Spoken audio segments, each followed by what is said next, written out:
70 ming rubl to'laysiz, RVP olasiz, vit olasiz, hatto Rossiya davlat fuqaroligini olsangiz bo'ladi.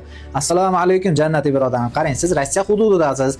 Agar patent asosida ishlaydigan bo'lsangiz, 150 ming rubl pul to'lashingiz kerak bo'ladi kamida, Sankt-Peterburg sharoitida. Lekin siz 70 ming rubl to'lab 1 yil davomida qonuniy ravishda ham o'qib, ham ishlab yursangiz bo'ladi. Kichkinagina iltimosim bor, ushbu videoni storyga qo'yib, yordam berib yuboringlar musofirlarga manfaatli bo'lish uchun. Qarang, 70 ming rubl 1 yiliga to'laysiz, Rossiya davlatida qonuniy ravishda o'qiysiz, bitirganingizdan keyin RVP olasiz, vit olasiz, hattoki Rossiya davlat fuqaroligini olsangiz bo'ladi. Agar ochniy formatda o'qiydigan bo'lsangiz, 6 oy davomida siz RVP olsangiz bo'ladi.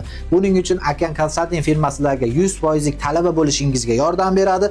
Agar qiziq bo'lsa, sizning yoshingiz 18 yoshdan 118 yoshga bo'lsa davr, bemalol Rossiya davlatida qonuniy ravishda ham o'qib, ham ishlasangiz bo'ladi. Mana sizlarga sharoit. O'zbekiston, Qirg'iziston, Tojikiston fuqarosi bo'lishingizdan qat'iy nazar ko'rsatilayotgan nomerlarga Akan Consulting firmasiga murojaat qiling. Sizlarni 100% talaba qilishga yordam beramiz. Ushbu videoni Rossiya hududida yurgan do'stingizga jo'natib qo'ying. Ma'assalom.